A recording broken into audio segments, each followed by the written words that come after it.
let's do a reading vlog. I think I've finally figured out what works for me as far as doing vlogs, and that is simply not setting a date or time limit on them and just actually putting in a book goal. I will acknowledge that I've been reading pretty fast lately. I think getting laid off does that for you.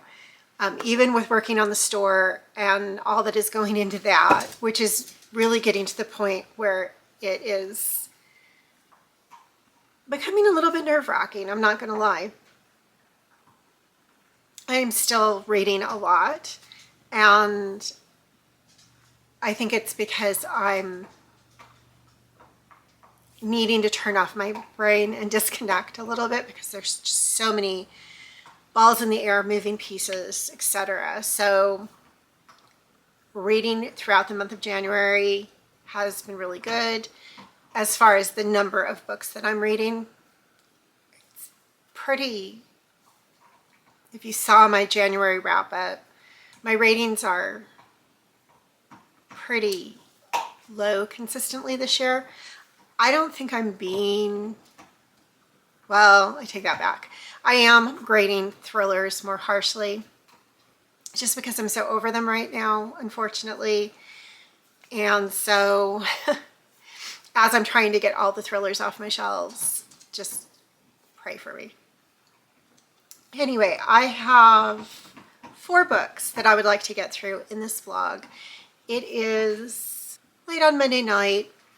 I'm probably going to take my shower and read a little bit more, so we'll get some reading done tonight. Tomorrow I will be in the store working on things, so that's why I don't want to set the days, because it's getting to the point where there's a lot of physical stuff. The bookcases are going in and things that are being done in the store, and so and a lot of running around the city stuff and all of that. Plus I've been doing a lot of interviews to hire booksellers.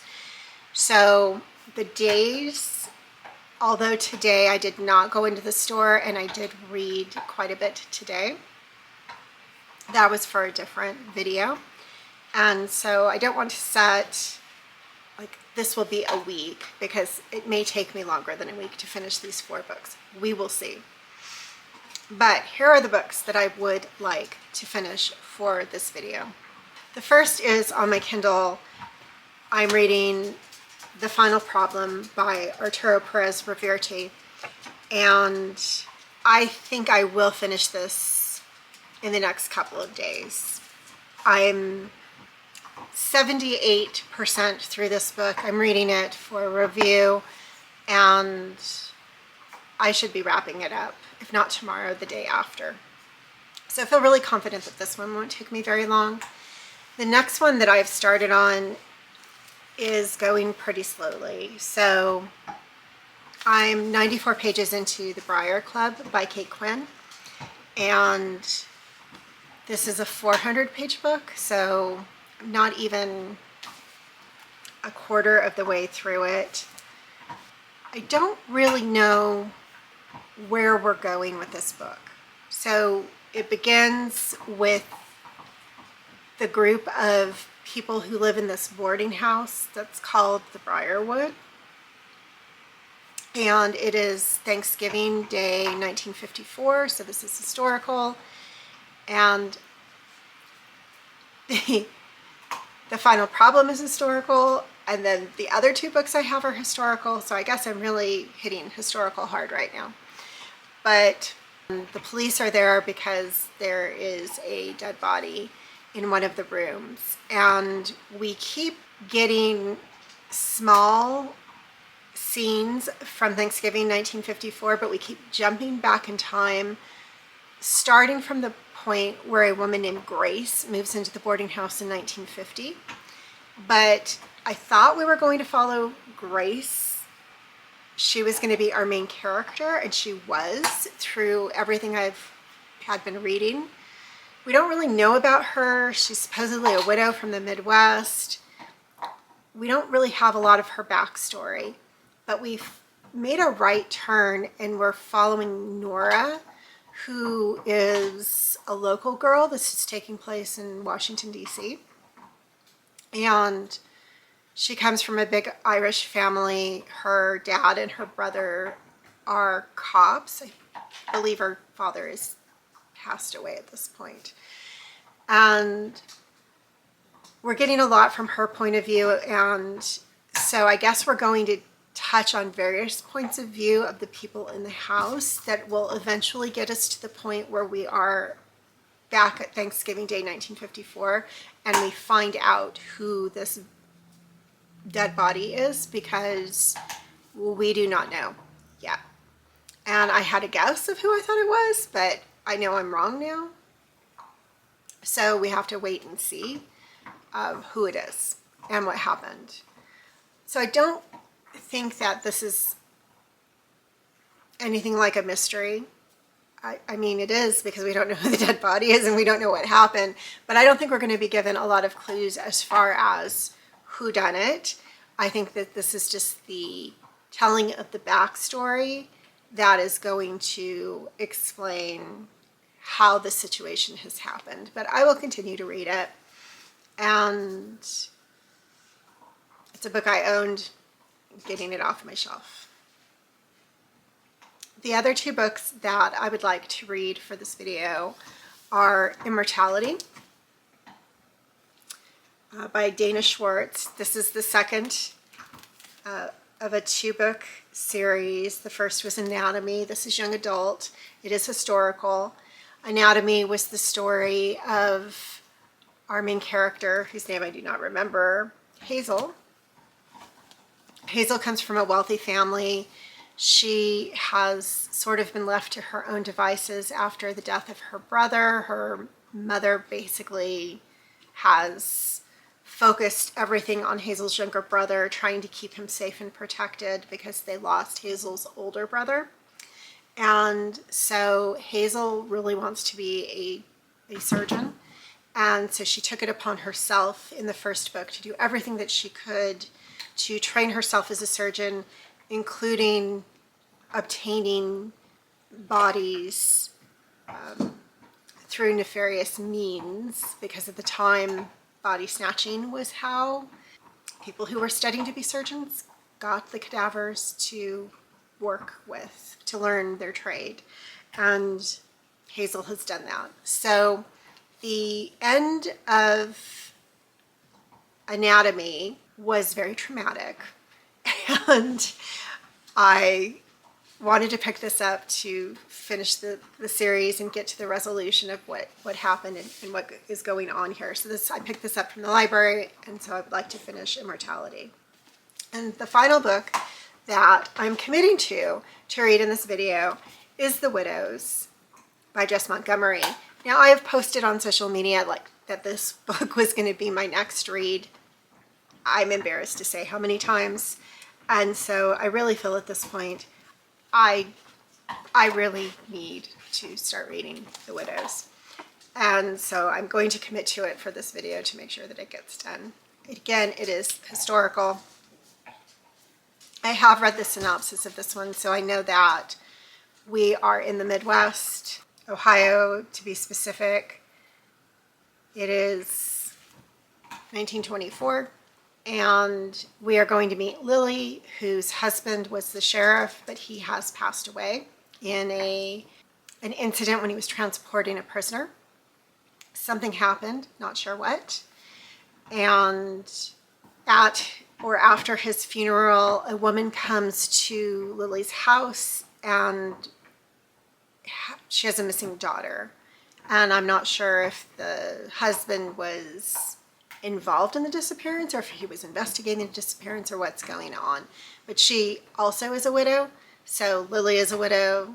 This woman with a missing daughter is a widow. And so therefore the title of the book, The Widows.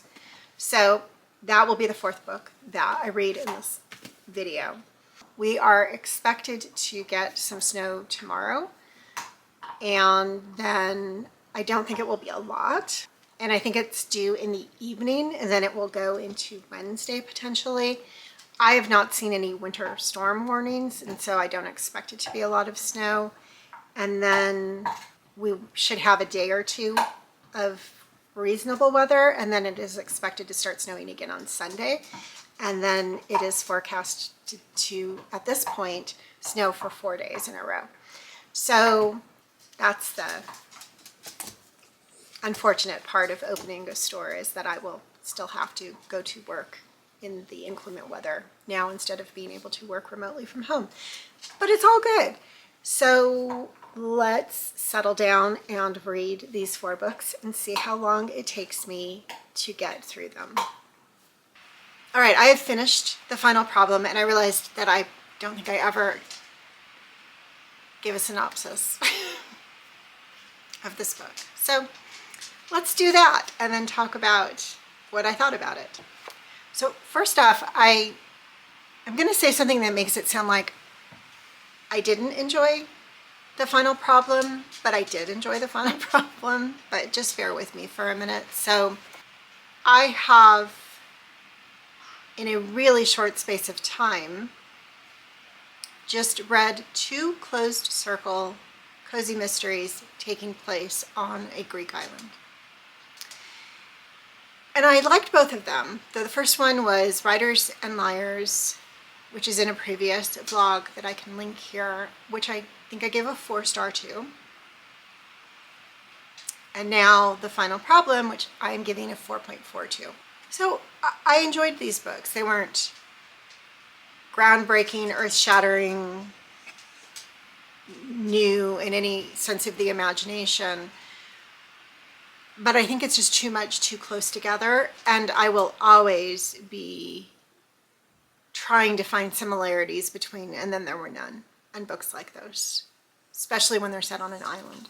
So let's get into the synopsis first before I go down a huge bunny trail. So here we have our main character, Basil, who is an actor, very famous actor, famous for playing Sherlock Holmes in the movies.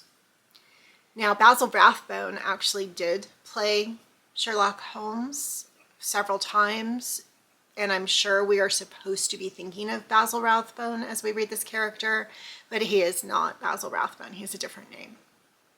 And I think Basil is his last name, and I'm just too lazy to go get my Kindle and figure that out.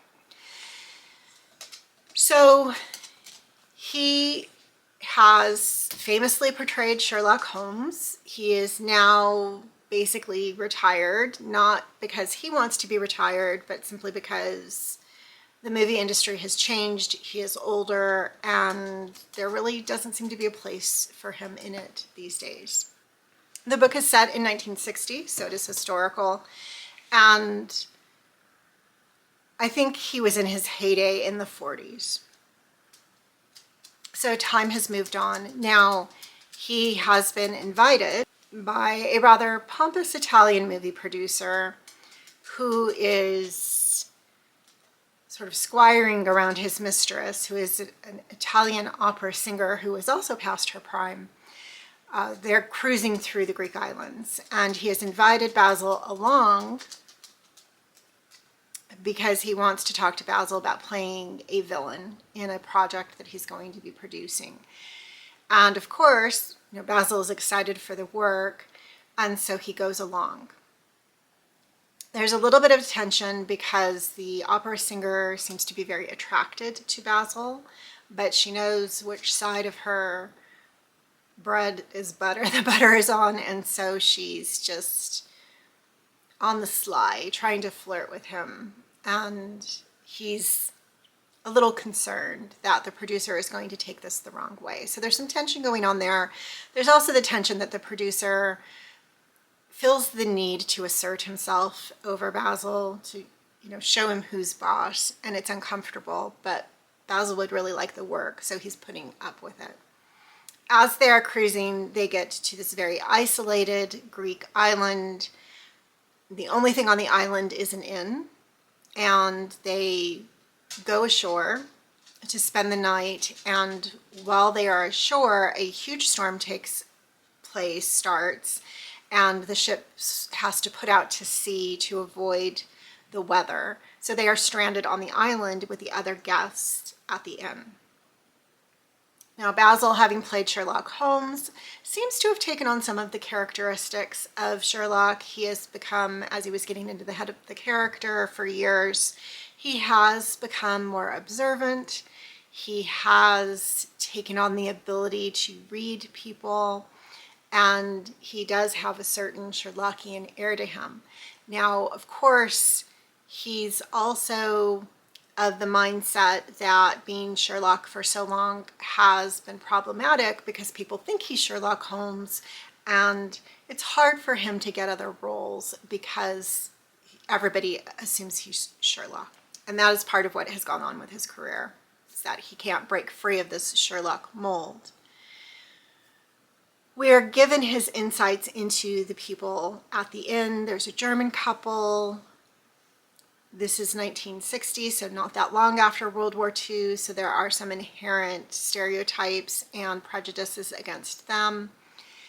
The innkeeper is a widow. She is a Jew who was in a concentration camp, and there's commentary there about how hard it must be for her to have guests, German guests, but she's very gracious about it. And then we have a widowed English woman and her companion, a woman who has not been her companion very long. They don't know each other all that well yet. They've sort of found each other in Europe, and the widow has offered her companion a job because she was just coming off of a bad breakup and she needed work. And now they are traveling together, waiting for the widow's villa in Italy to be refurbished. We also have a Spaniard who is going to play the Watson role to Basil's Sherlock as he begins to investigate. They wake up in the morning and the companion has been found murdered in the beach hut. And from the get-go, everyone assumes that Basil is going to lead the investigation because the police cannot get to them because they're cut off because of this storm. At first, Basil's like, no, I'm not really Sherlock, I can't do this. But then he steps into the role and he begins this investigation. And Arturo Perez Reverte does a good job of making everybody a suspect. We have a ton of red herrings. We have limitations because of it being 1960. We do have communication with the mainland. So unlike Writers and Liars, communication with the mainland was shut down, and that is a contemporary. And I think that had to be done in Writers and Liars because it would have been easier for people to get to the island and wrap things up or save the people. And here, it's very dangerous. We can't travel in this weather. But we are in contact. The police know what's going on. They're going to get here as soon as they can. We do have further casualties, and we find out that it's not as easy as Sherlock was able to tie things together and find the correlations between the victims. I think this is extremely well plotted. It's very, very atmospheric. It's interesting. I'm not going to go back and change my rating for Writers and Liars, but this is definitely a better book than Writers and Liars, even though I enjoyed that one. Definitely the 4.4, the 0.4 points are well deserved for The Final Problem. I will say the back and forth of, Basil, you have to investigate. No, I can't investigate. Basil, you have to investigate. No, I can't investigate. I'm not really Sherlock. That goes on a little too long. There was a little too much of that, and then he, of course, is going to investigate. And then there is one situation with the key to one of the rooms that was very easy for me to see and realize what had happened that I wish was not quite so obvious. I didn't appreciate that it took me to almost the end of the book to figure it all out. It wasn't completely obvious, and I don't think that even with the clues that were gathered, I don't think that we were given the information to figure out the twist. And Perez Reverte definitely plays fair. he gives us all of the clues, because one of my biggest issues, especially with cozies, is when you're getting all of the clues and there isn't enough to piece it together yet, and then the amateur detective gets the one big clue that explains it all, and you don't get that information. It's withheld from you. It's just not fair. That does not happen here. So I appreciated that. So enjoyed it.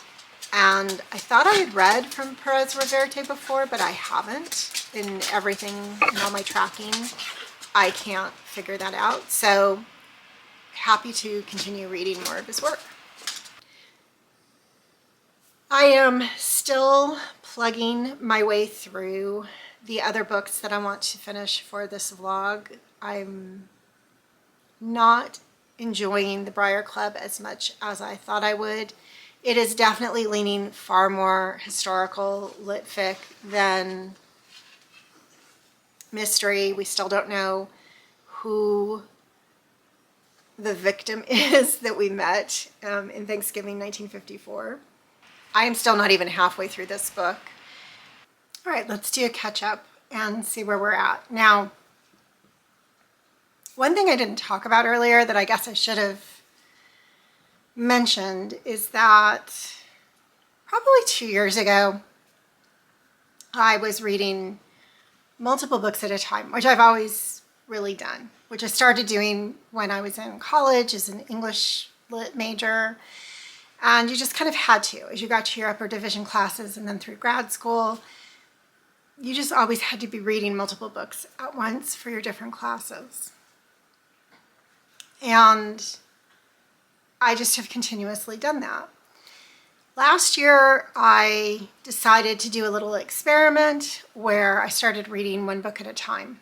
And I did have a really successful reading year. But I did notice that that was really the thing I think that showed me that I was not enjoying reading certain genres. Because if that's the only book you're reading and it's a genre that you're not really enjoying, that's your only book that you're reading. And it seemed to slow me down when that was happening. It probably didn't slow me down. I probably slow down and get draggy when I'm not enjoying a book anyway. But I didn't have something to fall back on to keep me interested in reading and wanting to read. And I felt like I was getting a little bit slumpy, or more slumpier than usual, in using that as my reading method. So late last year, I started reading multiple books at a time again, and do have more time on my hands. So my reading has increased. I am reading more books, and it's also successfully keeping me out of a slump, because when there are a few books that I'm not, it's not that I'm not, I think they're bad books or I'm disliking them. I just think I'm kind of slogging through them and they're just average books. It might tend to slow me down more, but if I'm reading another book at the same time that's really, really good, I am more apt to say, oh, it's time to sit down and do reading. Let me read a little portion of this one and then I can get back to the one that I'm really enjoying. I don't know. It just is what it is. So in the category of the former, I am still working on the Briar Club. And although we start the book with a murder, and we don't know not only who did it, but we don't know who the body belongs to. And so you understand as the reader that you're going to get this unraveling of what happened to lead to this moment, to this murder. There are occasionally chapters that swing back to the present, which is 1954, and give us a little bit of more information about the murder. But I am now 165 pages in. Still don't know who is dead. Still don't know who is the killer. And that is not a device that I really enjoy. Not that it's bad, not that there's anything wrong with it. It might work for someone else. It's just not a device that I really enjoy. The other thing about this that I struggle with personally is a dual timeline. So not only is it historical, but we've gone back from 1954 to 1950 when all of the women who are living in this boarding house, like when the last one of that group moved in, and we're taking the story from there from 1950 to 1954. And on top of that, we're going back to get the backstory on each character individually in that chronological time frame. It's just really in-depth sections, which you would think I would like. You would think I would like, instead of like doing this character for a little bit and then this character and then this character and then this character. It is going through a character's backstory one at a time. So it's not what I generally think of why I don't like multi-character points of views. But it's been a very long 165 pages. It's very slow. And for me, I need it to be a little bit more, what are we figuring out here? There is plot, so I can't say that it's all just literary fiction and character driven. There is plot, but it is very character focused. And I just think that this is one of those books that I'm not going to hate, but I'm not going to love, and I'm just glad that I'm getting it off my shelf. Which isn't a glowing recommendation, but I think that other people would probably really enjoy this. And I can't really knock points off or anything. Like, I think it's like a 4.5 for me right now. It's just not the best book. I don't feel like I'm going to be left thinking, oh, this was amazing, I'm so glad I read it. And that's unfortunate. I still have like 50 pages left to go in the Briar Club. And again, I can't fault this for anything. I just don't think this is the type of book that I really enjoy. Too many different perspectives, too much of following individual characters through chunks of time to get the progression of the story. I will say I'm very, very happy that we are finally at Grace's story. Some things were confirmed that I had thought were kind of hinted at or I guessed about. So some things were confirmed, and I understand more about how she got to the house and what she's doing there. And I do wish, because I do have problems with multiple perspective, I wish this story had been told more from Grace's perspective all along. She seems to be very intuitive, and she has formed the closest relationships with all the people in the house. I would say that each individual feels that they are closest to her of anyone else in the house. And she has really worked on building those relationships and building a family with these people. And so they individually come to her first for everything. And I think it would have been really easy to tell everything from her perspective, watching all of these other women's stories unfold. And for me, that would have been more cohesive than to have all of these different voices. Now, of course, would she have understood the nuances of some of the things going on outside of the house that she was not involved with if people had only come back and told her this happened to me? Or would they really have told her that things happened to them? Probably not. So I understand why it was done, but it is just very slow going for me and is taking a lot of time to get to not a lot of story development, in my opinion. Next up, I am still reading The Briar Club. So ultimately, I don't know how to feel about this vlog, the books I picked for this vlog, because I've been challenged by them.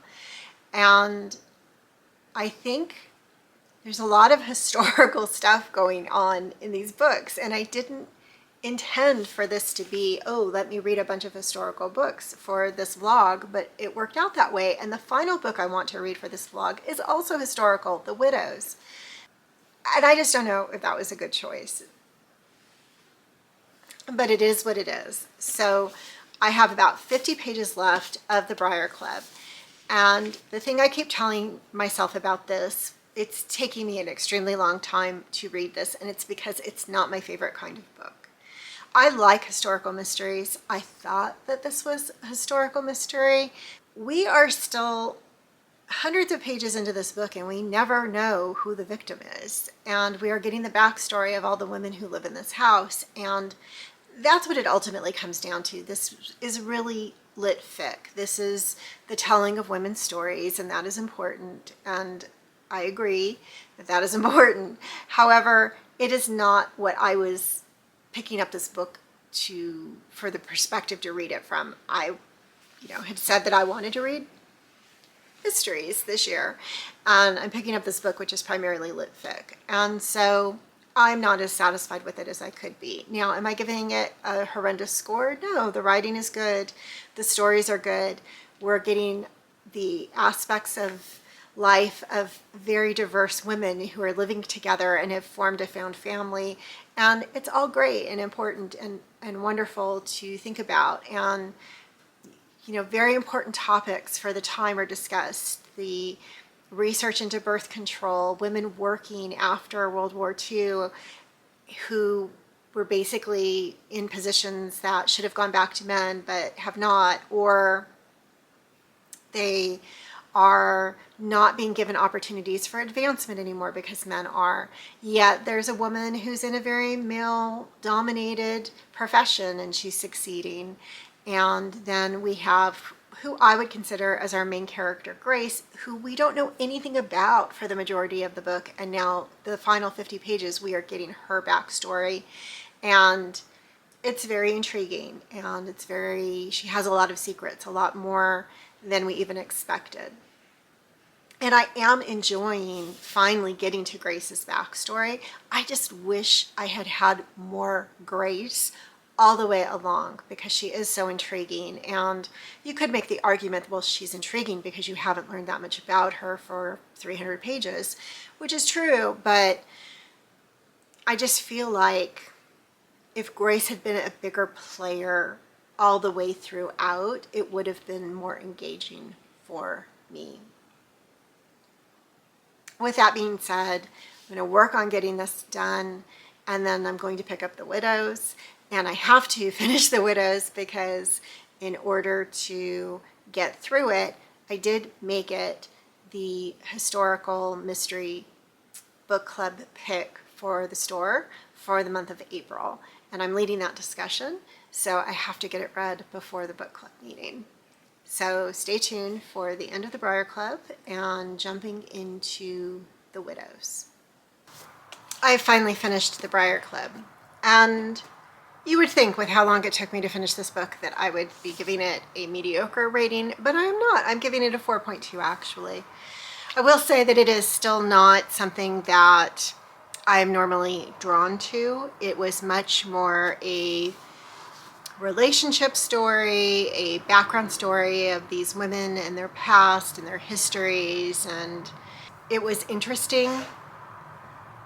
It just didn't really seem to me that it tied the entire plot together of who this dead body is and who did it, and so it doesn't really fit into my genre specifically. I think it was a case of historical fiction that needed some type of unifying element to bring all of these people together, and I guess that Kate Quinn did not feel that them just living in the same boarding house together was enough. She needed to have some type of inciting incident, and therefore we had this mystery until the very end of who was killed and who the killer was. And it was all very secondary to these women and their stories. It's well written, and that's why I gave it a 4.2. I really did care about some of the characters. Not all of them, but some of them, and I don't think we were meant to care about all of the characters, but it definitely was a way to tell women's stories from the early 1950s after World War II. And so it was meaningful, and that is why I gave it a 4.2. But I don't know that I would pick up another Kate Quinn because I just don't think that she is my cup of tea. I decided to start listening to Immortality in order to get to it. That primarily because I've been doing a lot of work in the store, and it's really nice when I'm there alone to have something on in the background. So Immortality is the second in a duo of books that is a young adult. I would not say it's a romantasy. It is a young adult novel that has some aspects of paranormal, making it fantasy, and some romance in the first book, Anatomy. Now this is by Dana Schwartz, and I did really enjoy the first in the series. I gave it a 3.7. Now that may seem like anything less than a 4, people are like, oh, that's such a low rating. Really not. 3.7 to me is perfectly respectable. I really enjoyed it. I had to keep telling myself it was young adult, and I think that that's where I tended to go lower on the points, was because I wanted more that I didn't get, and I shouldn't have expected to get from young adult. I cannot say too much about this because it would be spoilers for what happens in Anatomy. Now, in the second book, she has practiced her skills. She has not passed the exam to become a surgeon. However, she is practicing, and she has gained some notoriety because she treats anyone.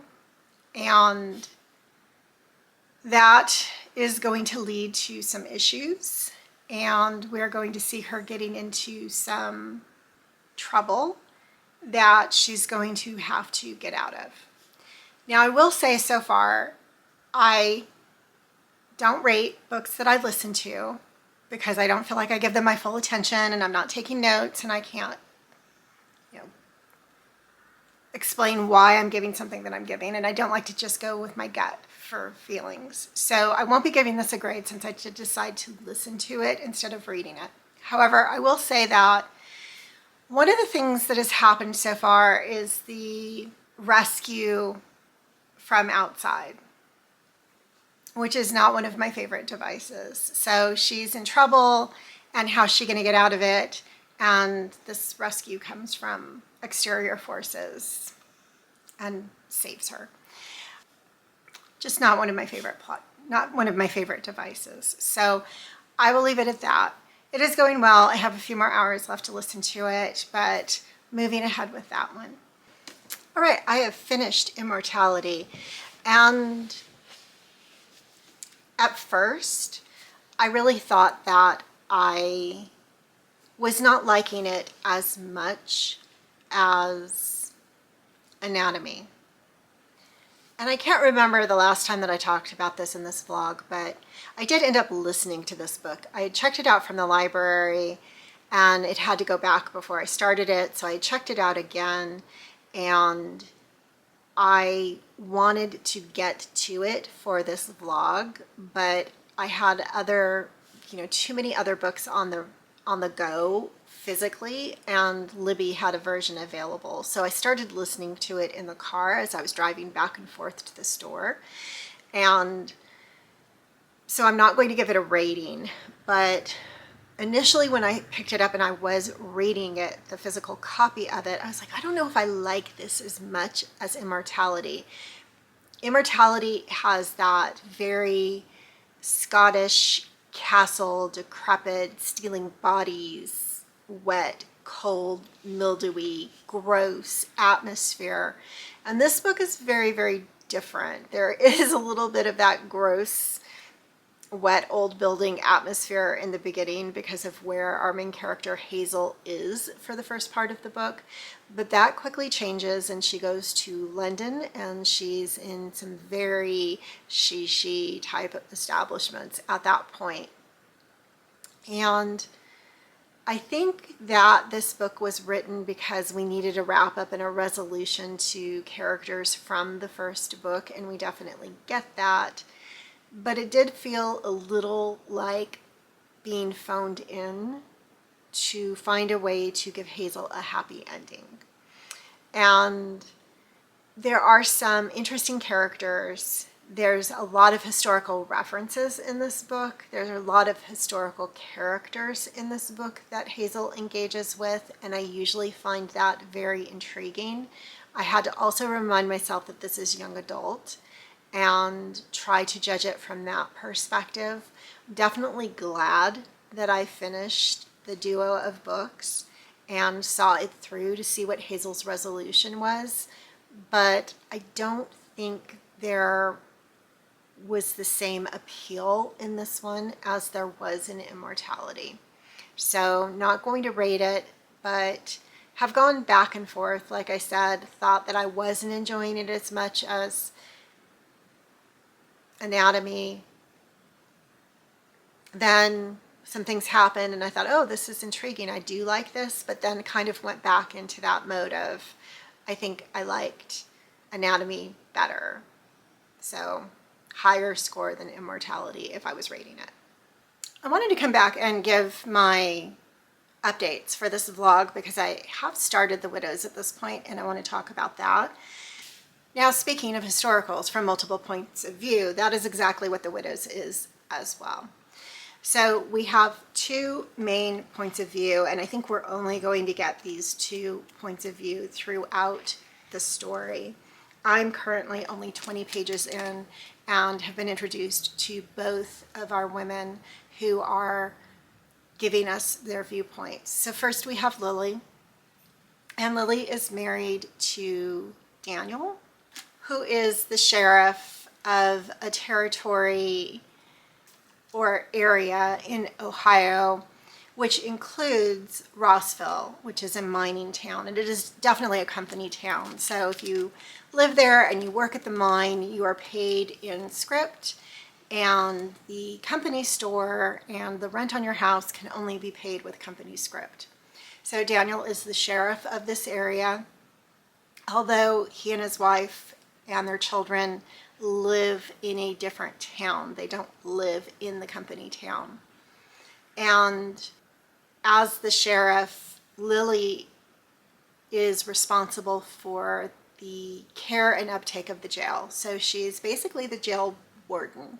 She takes care of the maintenance of the jail. She feeds the prisoners their meals. She monitors them while Daniel is out in his duties in other parts of this territory he's responsible for.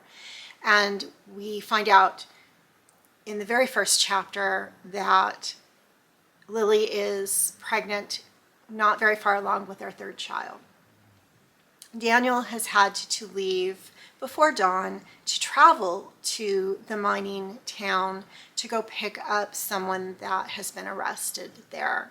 So he is off making the trek to the mining town to go get this person and bring him back to the jail.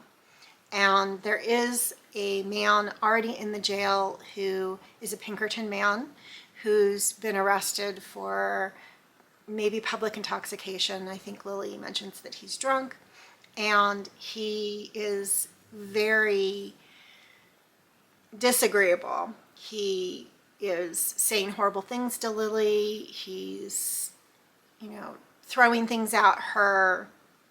He's just gross. And so she's putting up with that for the day while Daniel is gone. Now, we are given a prologue that explains that the mine has been closed for a while but is being reopened because coal is so expensive and the owner of the mine needs to mine. So there had been cave-ins and people had died, and so he had closed the mine, but now he's reopening it. So he has a sort of a skeleton crew of men who he is paying higher wages to for hazard pay to shore up the walls of the mine, to make it safe for people to work there. But in this prologue, we find out that methane gas is already building up at the mouth of the mine. And before they even have the mine ready to produce, it collapses again and it kills 7 more men. This time he doesn't shut it down. He's just like, we're gonna open it up again. We're going to, find a way to vent the methane gas, and we need to get this coal out of the ground. So we already know the horrible conditions of working in a coal mine and everything that comes with that, but this is just showing us again what these men lived through to do these jobs. Now, the second main character is Marvena, and Marvena is a mine widow.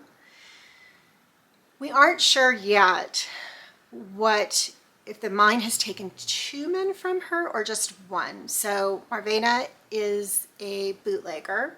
She has a still, and she lives outside of the mining town in a cabin with her 2 daughters. One is 16 and the other is younger. And the reason she lives outside of the town is because since she doesn't have a husband working in the mine, she can't live in the company town. But she's producing the alcohol that everybody is buying. Now, we don't know who the father of her 16-year-old daughter is, and that's where I'm wondering if we'll get that information. Like, who is this person's father? Was it a man? Did she have a first husband? Was he a miner? Did he die in one of the previous accidents? And that's what forced her into the woods to become a bootlegger. But she has been recently in a relationship with Tom, who was her common-law husband, and they also have a young child who I believe is 6 years old. And now Tom was one of the people who was killed in this latest accident as they were trying to get the mine reopened. And Tom was also a union organizer, and so she has become very passionate. John was her common-law husband. Sorry, confusion there. So John was one of the men who died in the latest accident. He was a union organizer.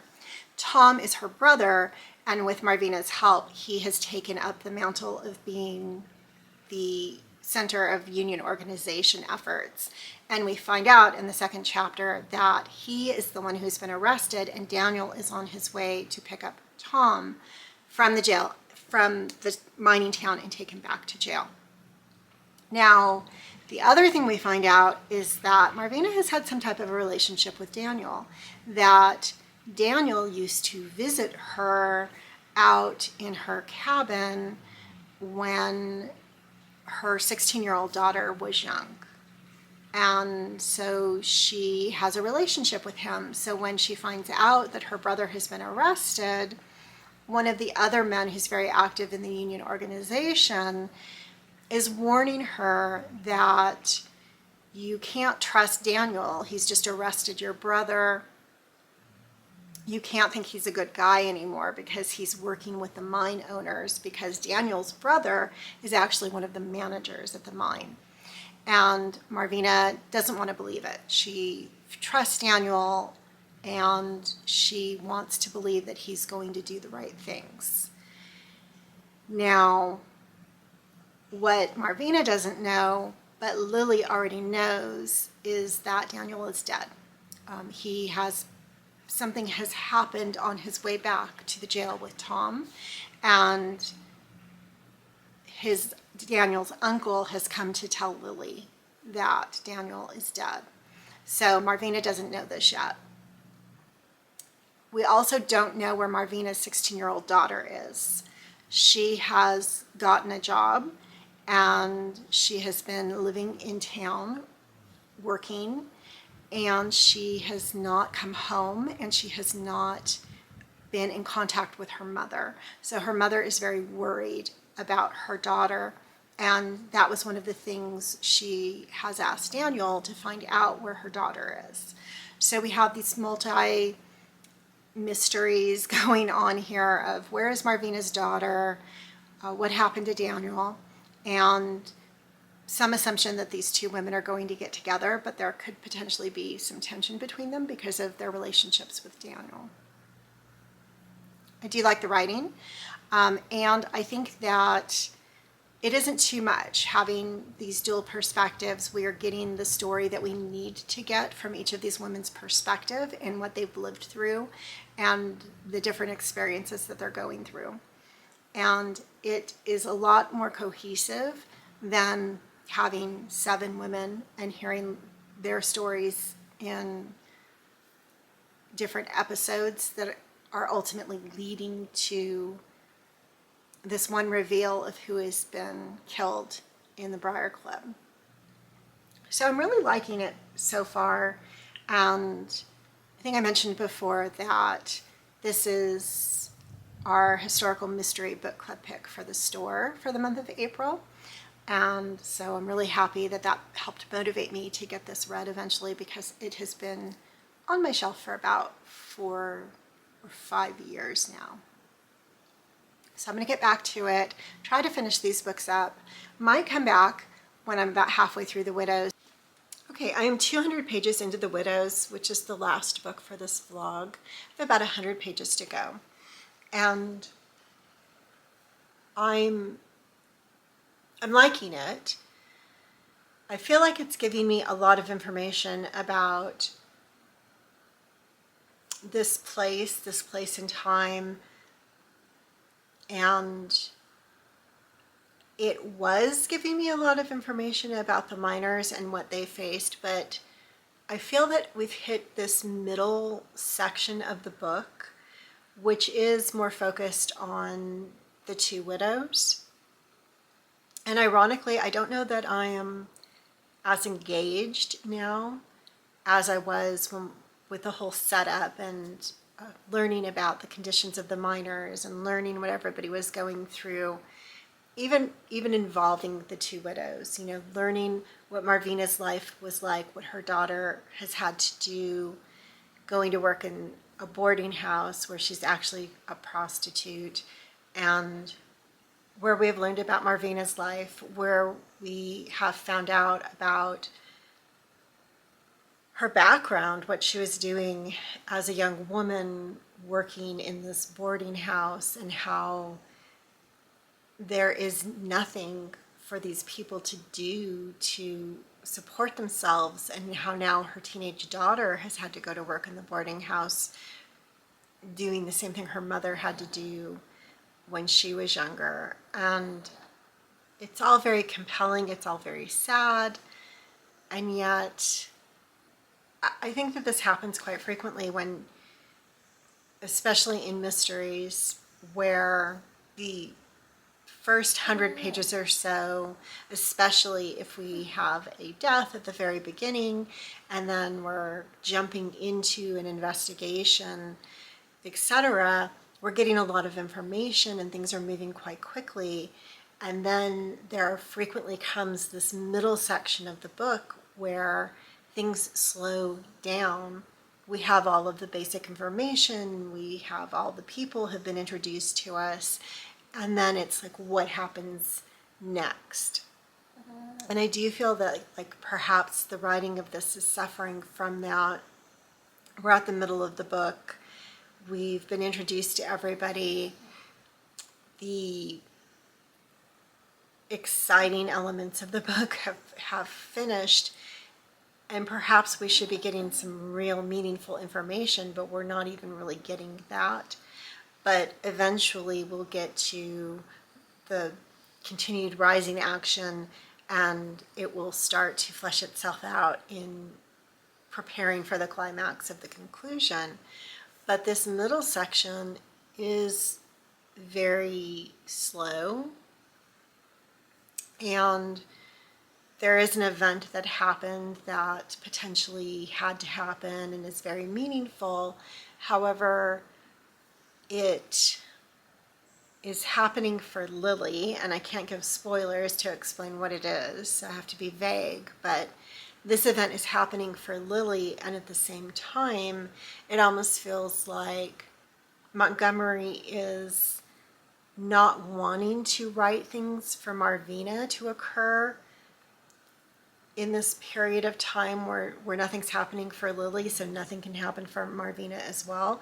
But that's slowing down the entire book. And although I don't usually like the alternating perspectives, I think in this case you have to have them because they're leading very separate lives, and we have to see things from Lily's point of view and from Marvina's point of view. And Montgomery is writing that very well, but I think to keep the pacing of Lily's story consistent, she's having to pace Marvina's story, and it really is odd because Marvina's story shouldn't be slowing down. There's no reason for it to be.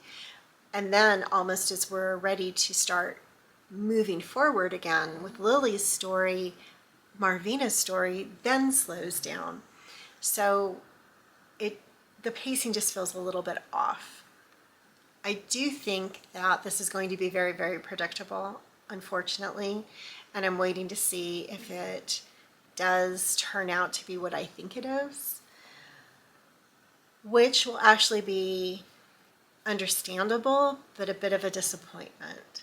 So we'll see where we go with this. I'm quickly going to wrap this video up because I thought I had finished The Widows, and I realized that I never read the epilogue, finished this video, etc. So really quickly, because my camera is also about to die, I finished The Widows. I ended up giving it a 3.4. It was a decent book, especially for a first effort. However, I think that there were some things that could have been improved. As I mentioned, it really slowed down, and there was some problems with pacing 3/4 of the way through. I also thought the resolution was understandable, but not, it was lacking. And there's really nothing I can say about it because, of course, it's a mystery and I can't spoil it. But yeah, the culprits were not unexpected. I think that was all, and of course, Clover's playing with a toy, so I will cut that out as much as I can. But